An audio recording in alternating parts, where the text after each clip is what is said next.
The massive crystal palace floated in deep space above the planet, Zerion Prime.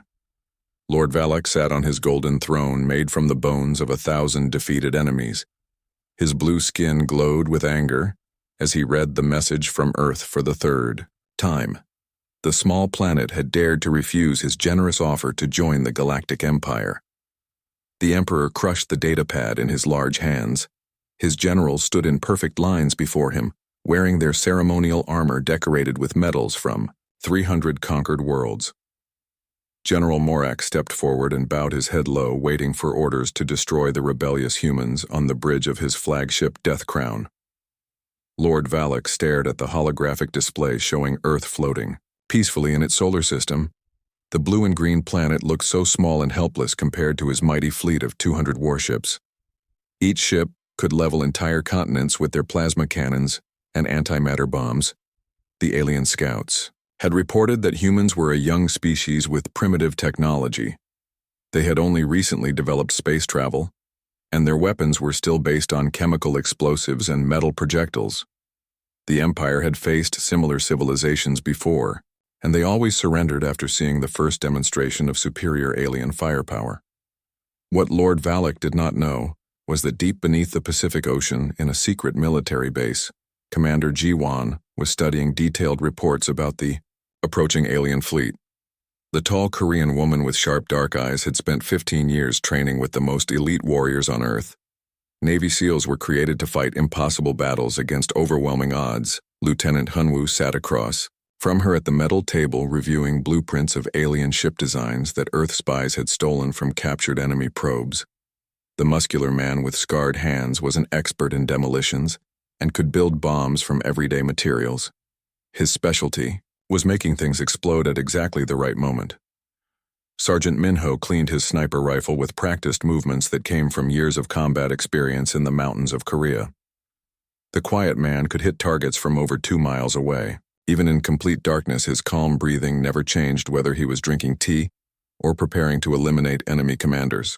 Corporal Su-young typed rapidly on multiple computer keyboards, simultaneously her fingers dancing across the keys, like a pianist playing a deadly song.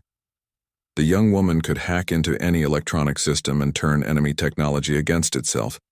She had already broken into several alien communication networks. Admiral Tae-hyun entered the briefing room carrying classified files marked with the highest security clearance. The old soldier had fought in every major conflict of the past 30 years, and his weathered face showed the weight of difficult decisions. He placed the documents on the table and looked, each seal in the eye.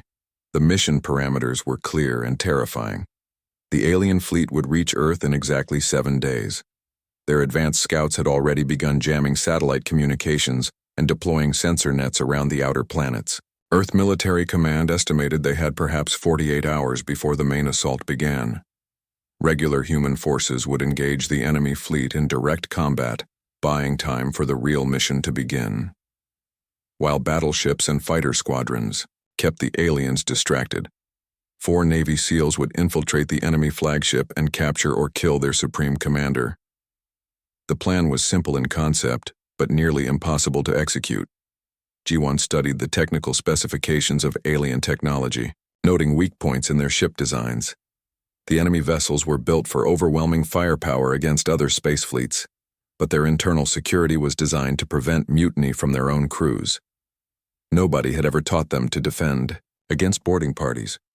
The Death Crown was larger than most human cities, with over 50,000 alien crew members aboard. Its shields could deflect nuclear weapons, and its armor plating could withstand direct hits from antimatter torpedoes. But like all fortresses, it had to have entrances for supplies and maintenance. Hyunwoo calculated the explosive yield needed to disable key systems without destroying the entire ship. They needed the flagship intact to broadcast surrender orders to the rest of the fleet. Killing Lord Valak would only make him a martyr and encourage other alien leaders to continue the war. Minho memorized the locations of critical personnel on the enemy bridge, studying alien anatomy to determine the most effective ways to neutralize targets without killing them if possible. The mission required precision, not massacre. They were soldiers, not butchers. Su-young downloaded every piece of intelligence about alien computer systems and communication protocols. She would need to take control of the ship networks quickly once they were aboard. The element of surprise would only last for a few minutes before the enemy realized what was happening. The team spent the next 6 days in intensive preparation, learning alien languages and customs, studying deck plans of enemy vessels and rehearsing their infiltration techniques. They practiced in underwater facilities that simulated the cramped corridors of spaceships working in complete darkness with limited oxygen supplies.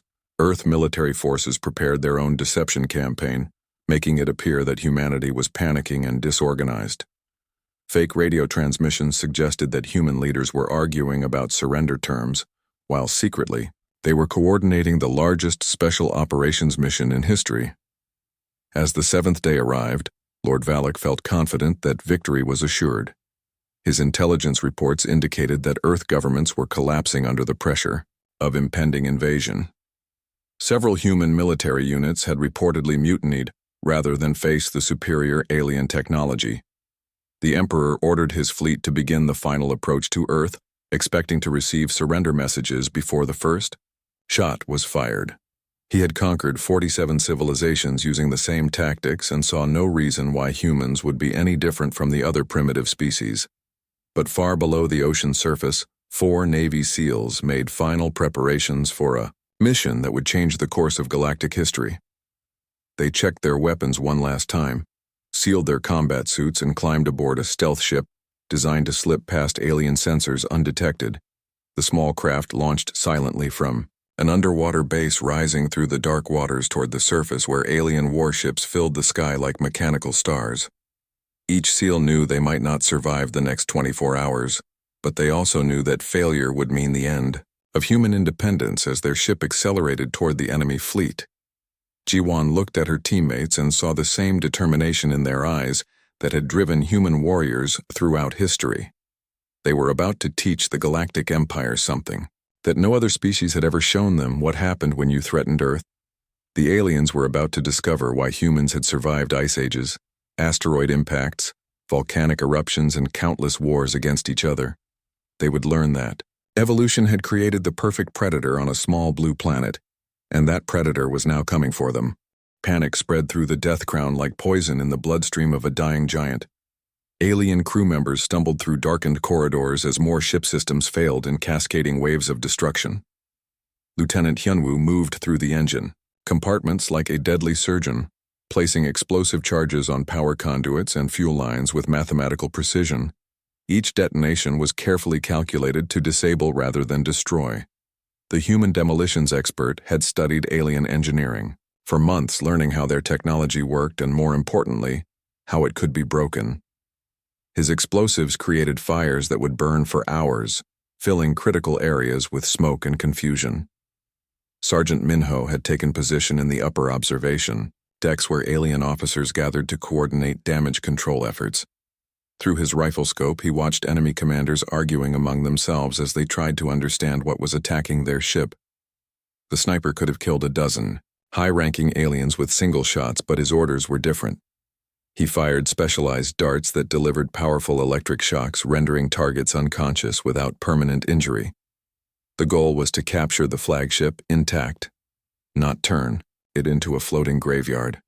General Morak led 300 security troops through the ship corridors in a desperate search for the invisible intruders. His warriors carried heavy plasma rifles and wore thick armor plates that could stop most known weapons, but they were hunting ghosts that struck without warning and vanished without trace. The alien soldiers moved in large groups with heavy footsteps and bright lights that announced their presence from miles away. They had never learned stealth tactics because their empire always won through overwhelming force. Their training focused on crushing enemy armies, not hunting individual infiltrators. Corporal Su Yung had penetrated the main computer network and was systematically taking control of ship functions. Communication systems broadcast false emergency signals, while navigation computers displayed incorrect star charts. Life support systems started cycling randomly, creating uncomfortable temperature changes throughout the vessel. The young hacker worked from a maintenance shaft deep in the ship where cooling pipes and data cables created a maze of hiding places. Her portable computers ran dozens of programs simultaneously, each one designed to exploit different weaknesses. In alien software, Lord Valak stood on his bridge watching tactical displays that showed his mighty fleet falling into chaos. 3 more of his largest warships had gone dark after reporting similar infiltration problems. The Emperor could not understand how such a small enemy force was causing such massive damage. His communication officers tried to contact the affected vessels, but received only static or strange human voices speaking in languages the aliens did not recognize. Some of the messages contained what sounded like laughter, as if the attackers were enjoying their deadly work. Commander Jiwan reached the outer security perimeter around the bridge, using ventilation ducts and service tunnels that alien designers never expected enemies to access. The flagship was built like a fortress, but the architects had focused on external threats, not internal infiltration. She could hear alien guards talking nervously as they searched empty rooms and checked security sensors that showed nothing unusual. The invisible human commander moved past their positions like smoke through a screen door, her optical camouflage rendering her nearly undetectable. The bridge itself was a massive chamber filled with holographic displays and control stations, where hundreds of alien officers coordinated fleet operations. Crystal walls provided panoramic views of space battle, while golden pillars supported a ceiling decorated with conquered worlds. At the center of this technological cathedral sat Lord Valak on his throne of bones, wearing ceremonial armor that had never been tested in real combat. The Emperor looked smaller than Jiwan had expected, more like an angry child than a galactic conqueror. The alien crew worked frantically at their stations, trying to restore normal operations to their failing ship systems. They had never experienced equipment malfunctions on this scale, and their training provided no solutions for problems they could not identify or understand. Jiwan activated her communication device and contacted her team members who were positioned throughout the massive vessel. Each SEAL reported successful completion of their assigned objectives. The Death Crown was now completely under their control, even though the aliens did not realize it yet. Yunwu had disabled the main engines and backup power systems, leaving the flagship drifting helplessly in space. His explosives had also destroyed the weapons control centers, preventing the ship from firing on Earth or other human vessels. Minho had eliminated over 50 key personnel using non-lethal methods that left alien officers unconscious but alive.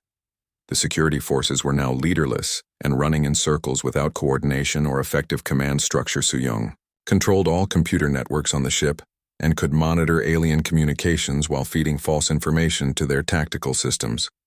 She had also gained access to the fleet-wide command frequencies, allowing her to eavesdrop on conversations between other alien vessels. The time had come for the final phase of their mission, but it would also be the most dangerous. Capturing the alien emperor alive required getting close enough to overwhelm his personal guards without triggering automated defense systems that might harm hostages. Jiwan checked her weapons one last time, ensuring that her rifle was loaded with non-lethal ammunition designed to incapacitate rather than kill. She had fought in dozens of combat missions, but none as important as this one. The fate of Earth hung in the balance as she prepared to confront an alien ruler who commanded 300 star systems and billions of subjects. Lord Valak had never been defeated in battle, and had never faced an enemy who could match his tactical skills. But the Emperor had also never fought against humans who treated warfare as an art form, passed down through generations of survivors. The galaxy was about to witness something unprecedented, a single human warrior taking on an entire galactic empire. As emergency alarms echoed through the Death Crown corridors and alien search teams stumbled through the darkness, 4 Navy SEALs prepared for the final confrontation that would determine whether humanity would remain free or become slaves to alien masters. The hunt was almost over and the predators were closing in for the kill.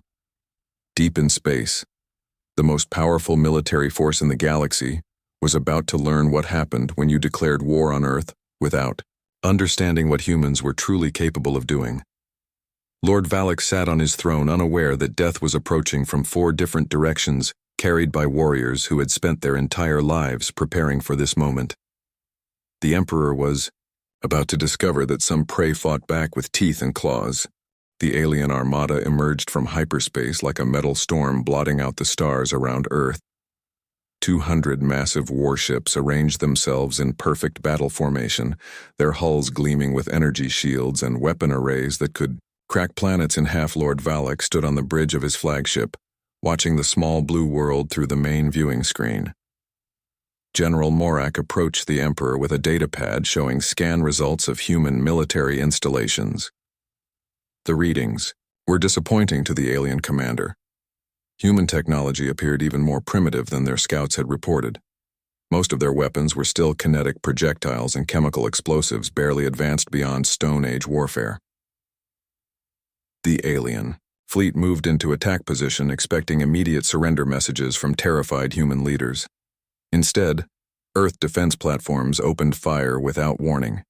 Nuclear missiles streaked through space while laser cannons carved glowing lines. Across the darkness, human fighter squadrons dove fearlessly into the alien formations.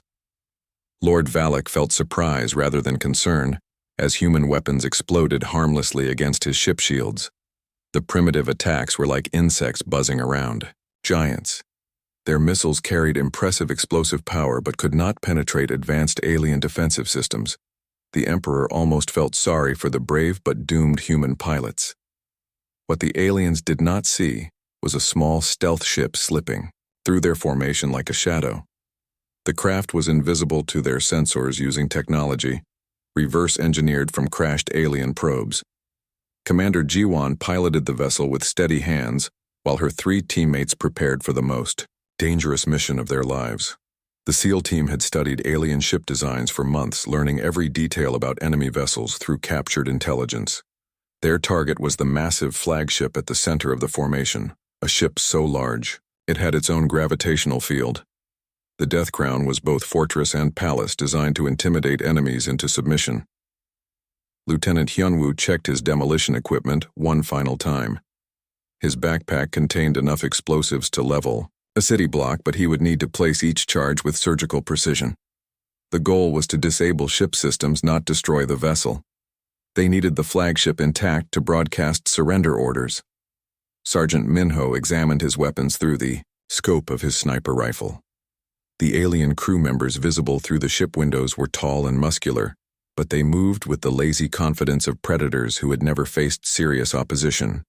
Their casual attitudes would become a deadly weakness. Corporal Soo-young connected her portable computers to the ship communication array, preparing to hack into alien networks the moment they boarded the enemy vessel.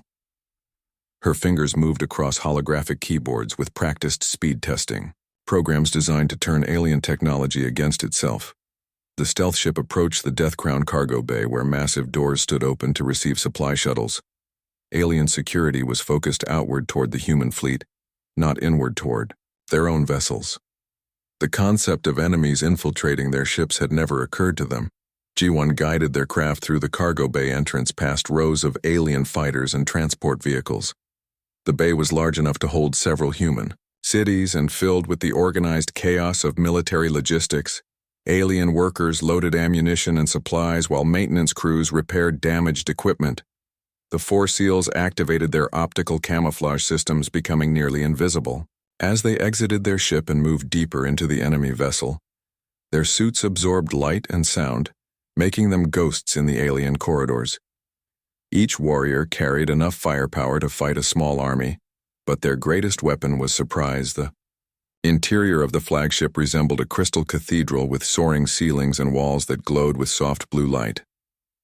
Alien crew members walked casually through the passages, talking loudly and making no effort to watch for intruders. Their entire civilization had developed without learning the need for constant vigilance. Hyunwoo split off from the group, heading toward the engine rooms, where he would plant explosives on critical systems. His demolition training included extensive study of alien power sources, and he knew exactly where to place charges for maximum disruption without triggering catastrophic explosions. Minho took position in the upper levels of the ship, where he could observe alien command personnel and eliminate key targets if necessary. His sniper rifle was loaded with specialized ammunition, designed to penetrate alien armor and deliver non-lethal electrical charges that would disable rather than kill. Soo-young moved toward the main computer cores, where she would begin her electronic assault on alien networks. Her portable hacking tools could break through most security systems by exploiting weaknesses in alien programming logic that assumed only authorized users would access their computers. Ji-won advanced toward the bridge following memorized deck plans and avoiding main corridors where alien foot traffic was heaviest. The flagship command center was located at the heart of the vessel, protected by multiple security checkpoints and armed guards. The first sign of trouble came when lights began flickering in various sections of the ship. Hyunwoo had started his work, disabling power relays and backup generators in a carefully planned sequence that would create confusion without triggering immediate alarms. Alien technicians rushed to repair the malfunctions, not realizing they were under attack. The enemy crew had no experience with sabotage or guerrilla warfare. Their military training focused on ship-to-ship combat and ground invasions. Against conventional forces, computer systems throughout the Death Crown began reporting false data as Soo-young penetrated their networks. Navigation sensors showed phantom asteroids while communication arrays broadcast ghost signals. Enemy officers stared at their displays in confusion, unable to understand what was happening. General Morak noticed the irregularities first and ordered security teams to investigate the technical problems. His warriors searched empty corridors and found nothing suspicious. The general began to suspect equipment failure rather than enemy action. Since no alien force had ever infiltrated one of their ships, Lord Valak became irritated when his personal communication system started displaying random messages. In human languages, the Emperor demanded explanations from his technical staff, but they could find no source for the interference. Their diagnostic programs reported that all systems were functioning normally. The truth was that 4 humans were systematically dismantling the most powerful warship in the galaxy, using techniques that alien military doctrine had never considered. The Death Crown crew was learning their first lesson about human warfare. The enemy could strike from anywhere, at any time. As emergency lights activated throughout the flagship and security alarms began sounding, Lord Valak realized something unprecedented was happening aboard his vessel. For the first time in 300 years of conquest, an enemy had penetrated the heart of his empire. The Emperor, who had never known defeat, was about to discover what terror felt like as invisible human predators stalked through his ship, turning his own technology into weapons against him. The galaxy was about to learn why Earth had produced the most dangerous warriors in the universe. Deep in the ship corridors, 4 Navy SEALs continued their deadly hunt, knowing that the fate of human civilization depended on their success. The aliens had declared war on Earth without understanding what they were truly fighting. Now they would learn. General Morak finally cornered what he believed were the human intruders in the reactor chamber, deep beneath the Death Crown main decks. He led 200 heavily armed soldiers down into the ship's lowest levels, carrying plasma cannons and fusion grenades that could melt through solid metal. The alien general felt confident that overwhelming numbers would crush these mysterious infiltrators. His warriors wore powered armor that increased their strength tenfold and carried enough firepower to level small cities. They moved in tight formation with overlapping fields of fire. When they blasted through the reactor room doors expecting to find cornered humans, they discovered something else entirely. The chamber was empty, except for small, explosive devices attached to the power core. Lieutenant Hyunwoo had left them a deadly surprise. The devices were not set to destroy the reactor, which would have killed everyone aboard. Instead, they were programmed to shut down all power to weapons and shield systems, leaving the flagship defenseless but intact.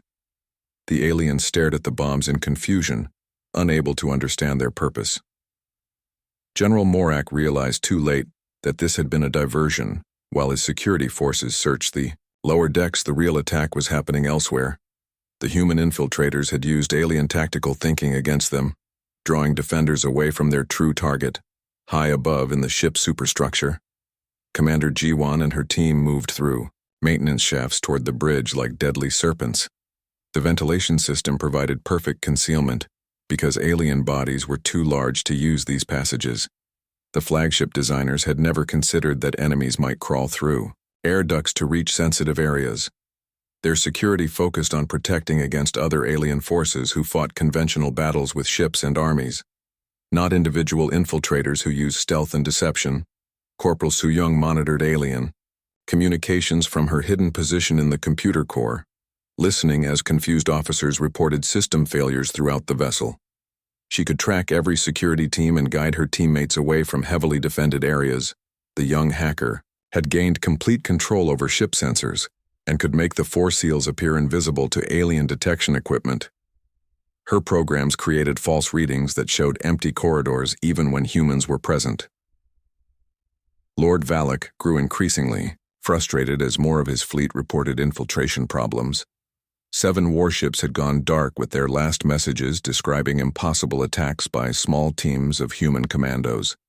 The Emperor began to suspect that Earth military intelligence was far more advanced than his scouts had reported. His tactical advisors suggested that the humans might possess cloaking technology or teleportation devices that allowed their warriors to appear inside sealed vessels. The alien military had no experience fighting enemies who could bypass traditional defenses. The bridge crew worked frantically to restore normal operations, but every system they repaired soon failed again in new and creative ways.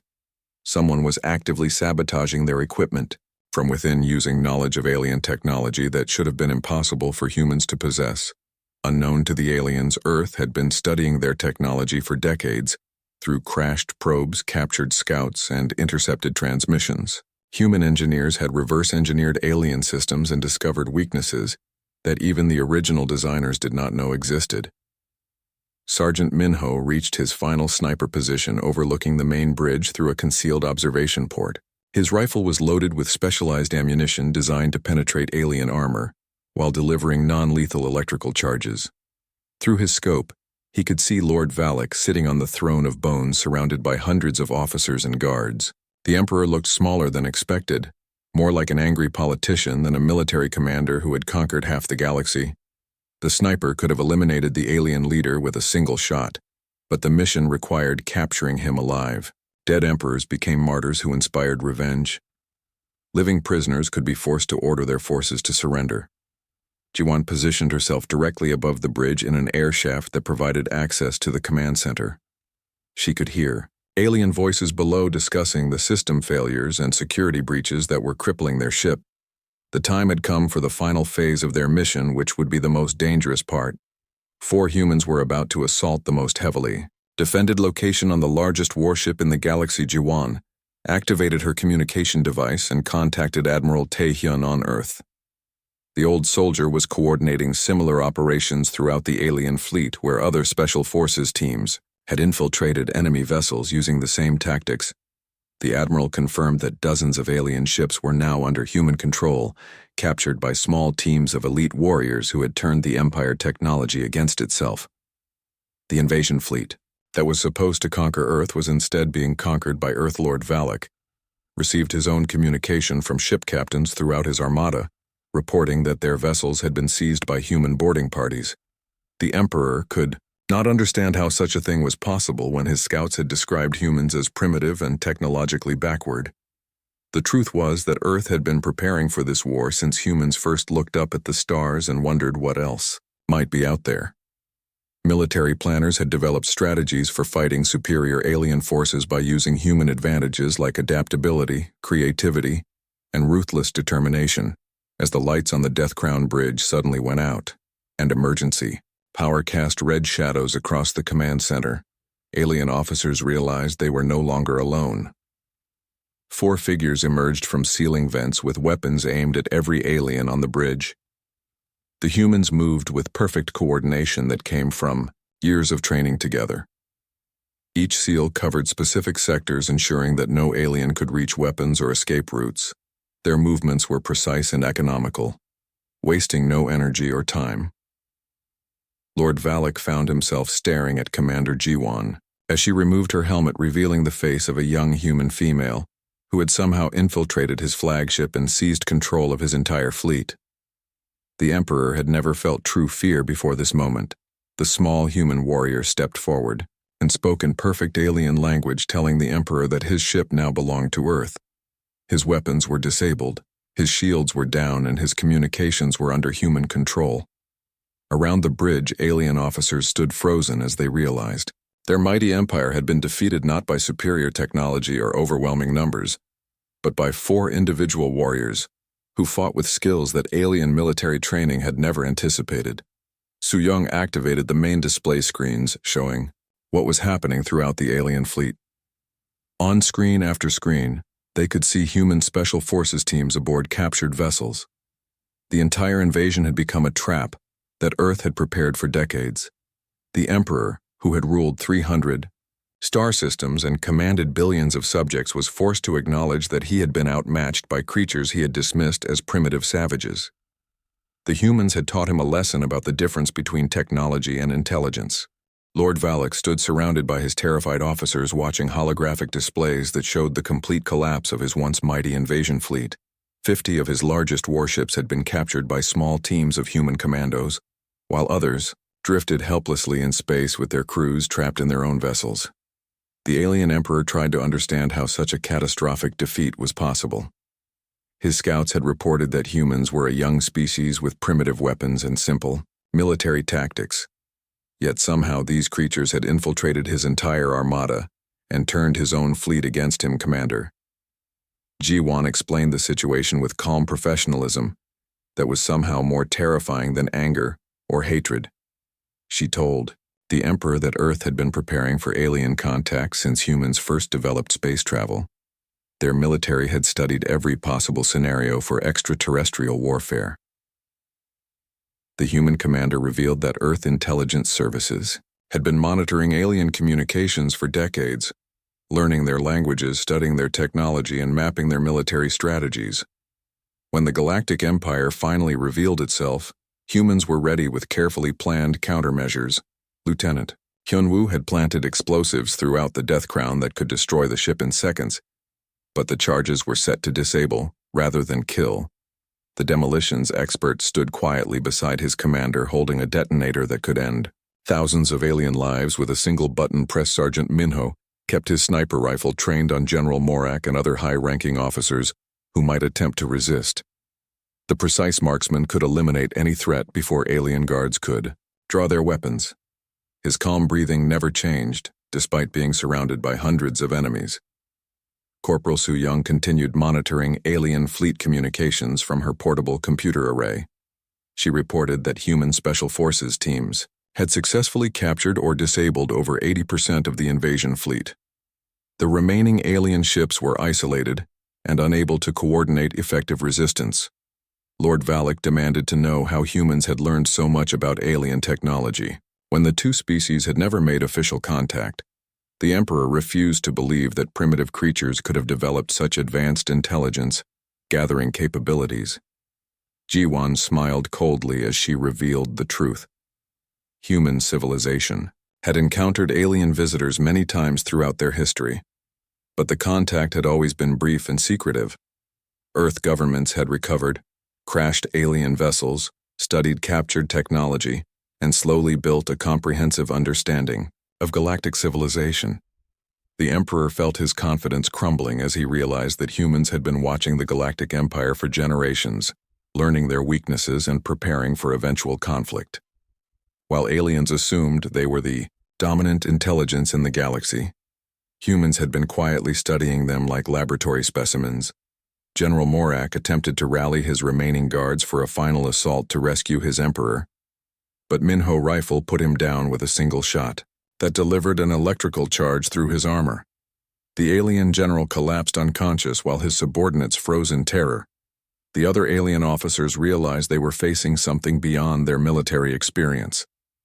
These were not just warriors, but human predators who had turned warfare into an exact science.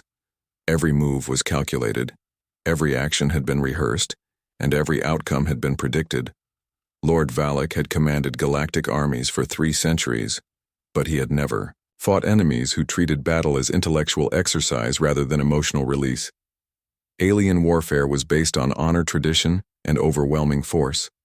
Human warfare was based on victory at any cost, using any method that worked. Su Young displayed tactical information on the bridge screen showing how Earth forces had coordinated the largest special operations mission in history, while simultaneously fighting a conventional space battle to maintain the deception that humans were desperate and disorganized. The young hacker explained that every human vessel destroyed in the outer system battle had been unmanned drones designed to explode spectacularly while broadcasting fake distress signals.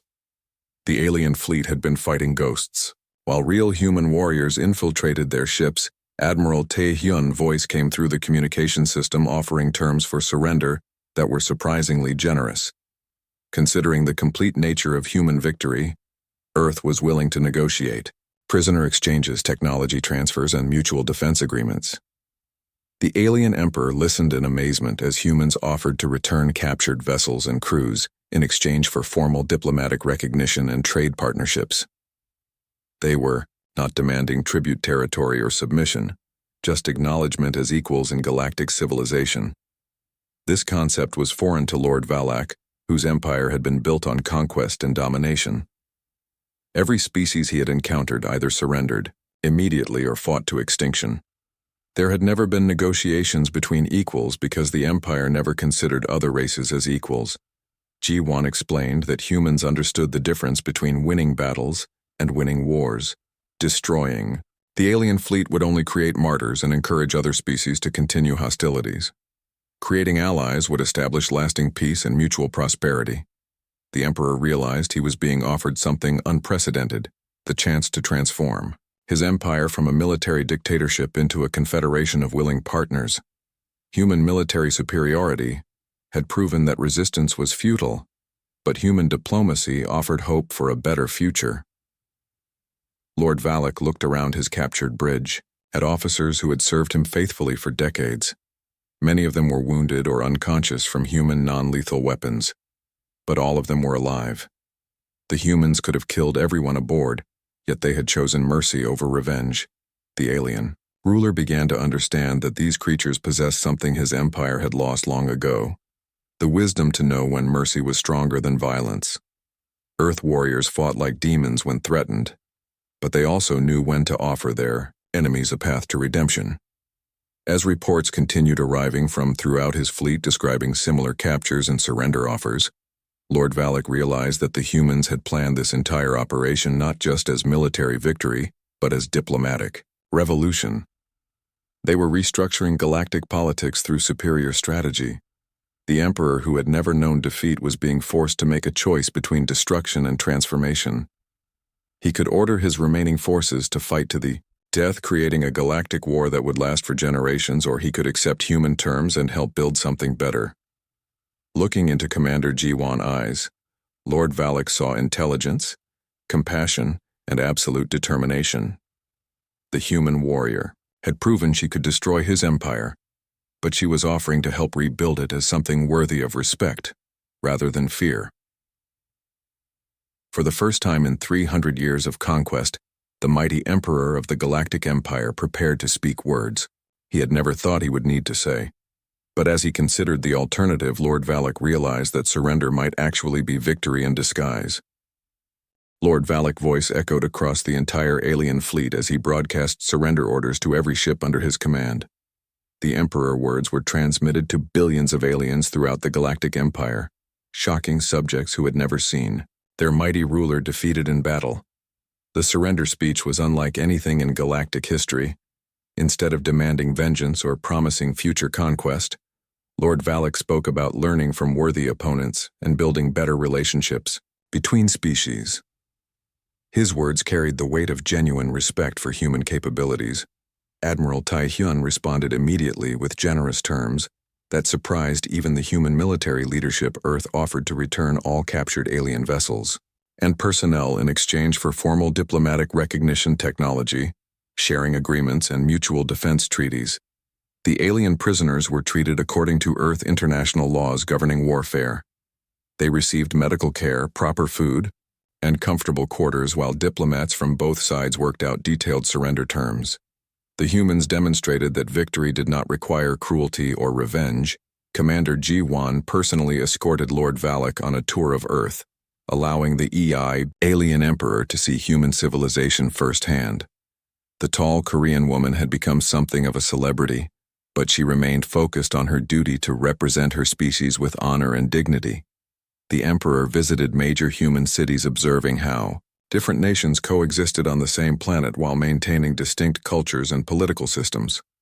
This concept fascinated him because his empire had always demanded complete uniformity from conquered species.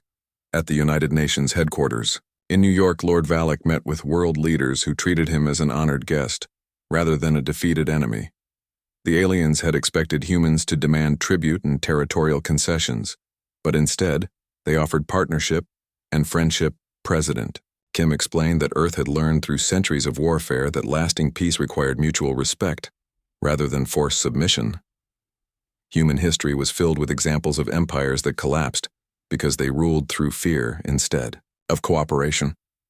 The alien emperor was invited to address the General Assembly, where he spoke about his changing understanding of power and leadership. He admitted that his empire had grown weak through easy victories over species that surrendered without fighting. Lord Valak described how the human military had taught him that true strength came from adaptability, creativity, and willingness to sacrifice for others rather than advanced technology and superior numbers. The emperor had learned more about warfare in one day than in 3 centuries of conquest. Lieutenant Hyunwoo demonstrated human demolitions techniques to amazed alien engineers who had never considered using their own technology as weapons against itself, the Korean explosives. Experts showed them how humans turned any environment into a battlefield through innovative thinking. Sergeant Minho worked with alien marksmen, teaching them precision shooting techniques that emphasized accuracy over firepower. The quiet sniper explained that humans had learned to make every shot count because they could not waste ammunition in prolonged conflicts. Corporal Soo-young shared her hacking methods with alien computer specialists, revealing how human programmers exploited logical flaws in supposedly secure systems.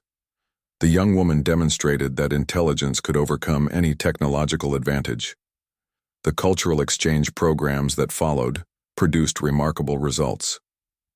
Alien scientists learned human research methods, while human engineers studied advanced alien technology. Both species discovered that cooperation produced better results than competition.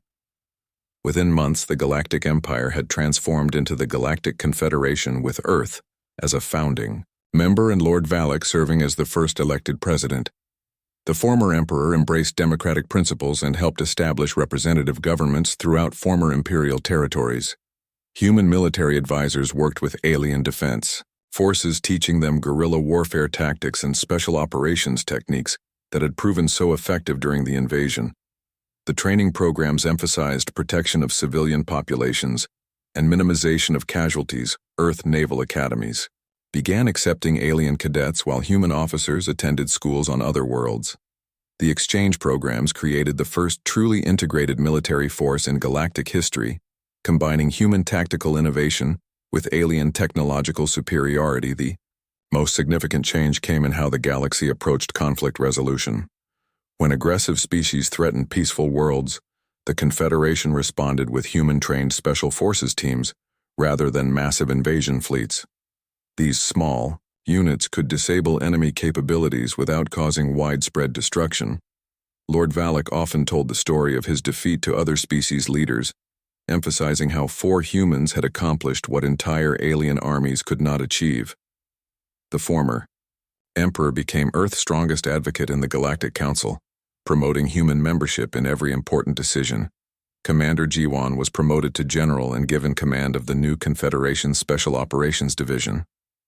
She trained elite warriors from dozens of species in human combat techniques, creating the most effective military force the galaxy had ever seen. The Korean general established training centers throughout the Confederation, where alien soldiers learned that warfare was not about destroying enemies, but about protecting innocent people. Her philosophy spread rapidly as more species adopted human military ethics. Lieutenant Hyunwoo became the Confederation Chief Demolitions Instructor, teaching alien engineers how to build and destroy with equal precision. His students learned that explosives could be used to save lives by removing obstacles during disaster relief operations, as well as eliminate threats during combat. Sergeant Minho founded the Galactic Marksman Academy, where precision shooting was taught as both military skill and philosophical discipline. His alien students learned that true marksmanship required understanding the value of every life, including enemy lives. Corporal Soo-young established the Confederation Cyber Defense Institute, where computer security specialists from every member species worked together to protect civilian populations from digital warfare. Her programs emphasized using technology to build rather than destroy, The transformation extended beyond military affairs as human diplomats helped establish new trade agreements, cultural exchange programs, and scientific research partnerships. The galaxy experienced unprecedented prosperity as species that had once feared each other began working together. Earth became the unofficial capital of the Confederation, not through conquest, but through earned respect. Human cities welcomed alien visitors, while human explorers established peaceful colonies on distant worlds. The species that had once been dismissed as primitive savages now led galactic civilization. Years later, when new aggressive species threatened Confederation territory, the response was swift and decisive. Small teams of human-trained warriors would infiltrate enemy vessels, disable their capabilities, and offer the same choice that Lord Valak had faced: surrender and join the growing alliance, or face isolation and defeat. Most chose to join after learning about human military capabilities. Through carefully planned demonstrations, the reputation of Navy SEALs and other elite human forces became legendary throughout the galaxy, ensuring that most conflicts ended before they began. Lord Valak served 3 terms as Confederation President, before retiring to write his memoirs about the day he learned what human warriors could accomplish. The former emperor credited his human teachers with showing him that true leaders served their people rather than ruling them through fear. The galaxy had discovered that humans were indeed special among the stars, not because they were the strongest or most advanced species, but because they had learned through countless struggles that survival required both the wisdom to know when to fight and the compassion to know when to forgive. In the end, the Galactic Empire declaration of war on Earth had accomplished something remarkable. It had created the first truly peaceful galactic civilization based on mutual respect rather than military domination. And at the heart of this transformation were 4 Korean Navy SEALs who had taught the universe what human courage could achieve. The small blue planet that aliens had once dismissed as insignificant had become the beacon of hope for countless worlds, proving that sometimes the greatest victories come not from destroying your enemies, but from turning them into friends. The galaxy would never be the same again.